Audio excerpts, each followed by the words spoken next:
Merry Christmas Eve, everyone. So, did not post a video yesterday because the tamale process is a long process. So, I thought I was going to be able to cook, film, and edit tamale day all in one day, but boy, was I wrong. So, I will be sharing with you guys how to make shredded beef tamales. This is my first time making tamales, so I had no clue what to expect, but I will give you a piece of advice. If you are attempting to make tamales at home, my best suggestion is do it on a day that you have absolutely nothing else planned, because this was definitely quite the process in terms of making tamales. So we're going to go ahead and go step by step, and I'm going to share with you guys how to make these. So if you are new here, my name is Gina Schweppe. This is my second vlog channel, so I post more lifestyle content here on this channel. If you guys are at all interested in saving money, make sure you check out my main channel, which is Gina Schweppe, where I post weekly content on how to coupon and save money. So if you are new and you like what you see, make sure you go ahead and click that red subscribe button so that you're notified every single time I post a new video. So my process actually started the night before. So I went ahead and put my corn husks in a bowl of cold water, and I left the corn husks soaking overnight so that they would soften up a little bit. And yeah, that's what I did. So I found my corn husks, if you're at all looking for them in the grocery store, they're in a very weird corner in my grocery store. So if you're shopping at a regular grocery store, just ask an employee where you can find the corn husks, and the dried chilies and other seasonings will be right there with it. So just ask an employee and they should know where the corn husks are. So my protein of choice was chuck roast. So it doesn't matter what type of meat you use. You could use pork, you could use chicken, you could use shredded chicken, you could use shredded beef, but I chose to go ahead and go with a shredded beef tamale. So what I'm doing is I am just cutting up in chunks. This was a 2.5 pound chuck roast. So I just diced it up, and then I am putting it inside of my crock pot. And I'm going to add 1 cube of beef bouillon to my crock pot. And then I'm also going to add 2 cups of water. And you're going to want to cook this on high for about 6 to 7 minutes, or until your beef is nice and tender.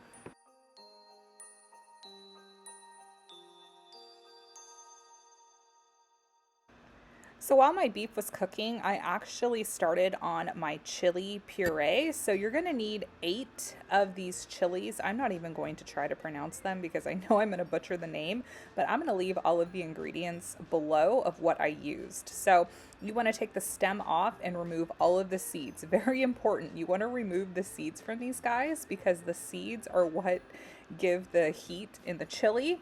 And be careful when you're working with the chilies. Make sure you wash your hands really well afterwards. It might even be a wise idea to even cook with some gloves if you want to, but just be cautious when it comes to working with these chilies.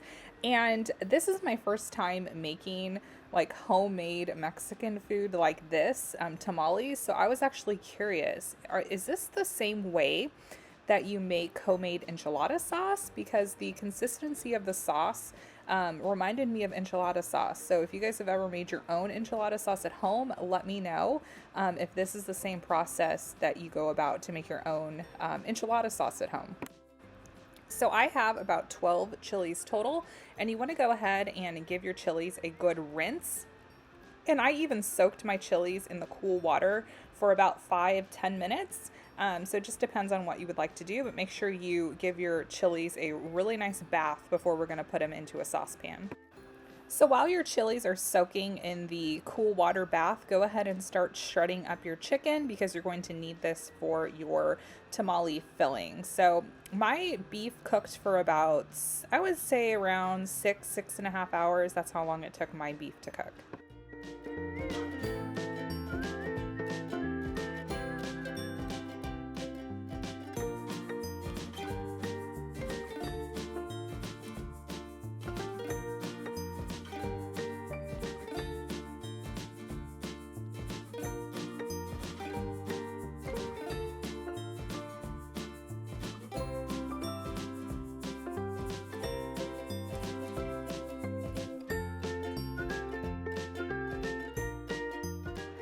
So next I'm going to go ahead and put a saucepan on the stove and add my chilies with some water, and I'm going to want to bring that to a boil.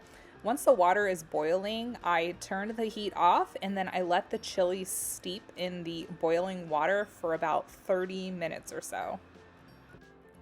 All right, so next up we're going to start making that chili sauce. So you want to go ahead and add in your steeped chilies that you got from the boiling water.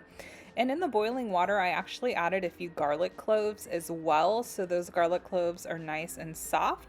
And then I saved about a cup of beef broth from the crock pot, and then I went ahead and made another cup of beef broth. So in total, there is 2 cups of beef broth in here. And then you want to go ahead and just blend this really well. I'm using a Ninja blender and it did the trick. I just went ahead and pureed on high. Tonight, so pack your bags and hold on tight, because we're taking off. Pack up your again. So next you want to go ahead and add some canola oil to a pan. You want to add your chili sauce, and then you're also going to add some salt to the sauce. It just depends on how salty you like your items. I like a ton of salt in my dishes, so I am very heavy-handed when it comes to the salt. And then you also want to go ahead and pour in your shredded beef. And you want to go ahead and just simmer this just a little bit. You don't have to cook it for too long, but make sure it gets a really good cook. So I also wanted to save some of the liquid from the pan for my matzah mix. So you don't have to do this, but I thought it would give the matzah some more flavor. So I went ahead and added some of the sauce to my matzah mixture, which you will see in a minute. Did you forget your phone cord? We'll buy one in the next small town. Dinner at an IHOP.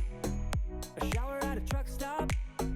We'll listen to some Johnny. All right, so next up, it's time to go ahead and make our matzah mixture. So if you have kiddos at home, this might be a fun part for them to do, because it's almost like you're making Play-Doh at home is what I found. So what you're going to need is 4 cups of the matzah. And then you're also going to be adding in some baking powder, and you're also going to add in some salt, and then you're going to want to add some liquids. So I have a total of 4 cups of beef broth that I'm going to be adding to my mixture.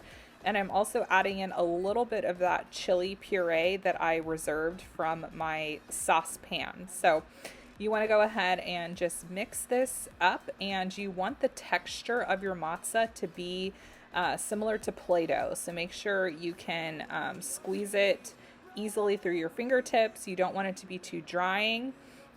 And the best way that I found to mix this is to actually just mix with your hands. See the world right, well, you never know if you never go. So run away with me. Stroll the midtown streets and tell me that you don't feel giddy. Lady Liberty ain't throwing us a wink, or is she? Travel light and see the world right. You'll never know if you never go. So run away with me and say hello to New York City. All right, so now the most time-consuming part, in my opinion, was spreading the matzah mixture into the corn husk. You want it to go on the soft side of the corn husk. So you want to spread the matzah, and then you're going to add your beef filling to it as well. Roll it up and add it to whatever pan you're using to cook with.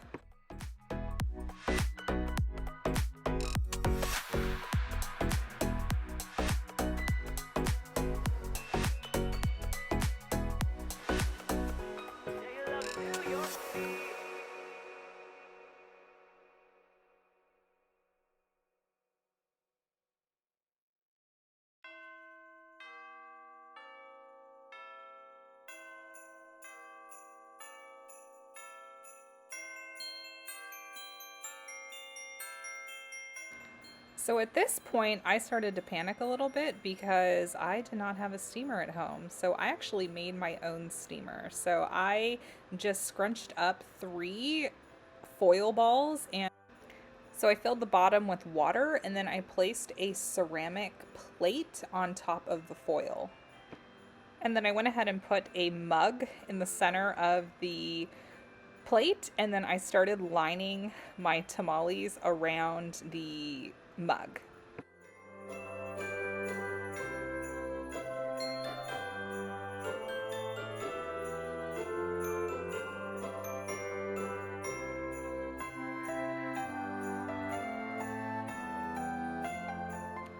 So next I set my burner to get the water at the bottom to start boiling, and then I added the additional corn husks on top of the tamales, and then I also put a damp cloth on top and then covered with a lid. So my whole goal at this point was just trying to get my tamales to start steaming, because it is the steaming process that is what cooks the tamales. So once I saw that the pot was steaming, I felt much better because the process was working. So the tamales were cooking for about an hour and 20 minutes on the steamed pot, and I was incredibly surprised when I opened up the corn husks to find a nicely cooked tamale. I was very, very proud of this final product. My husband tried them, my husband enjoyed them, so I was so relieved that this turned out well.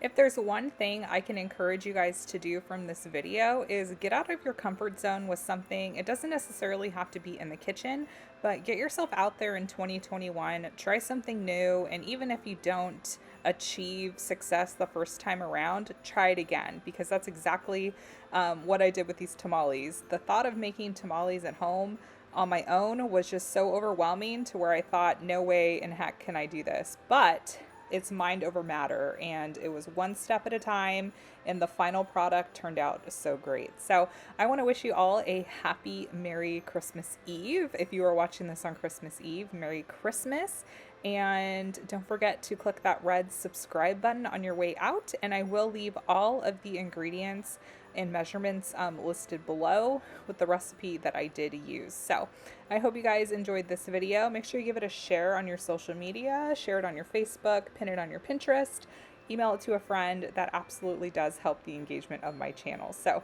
I will talk to you guys all very soon. Bye guys.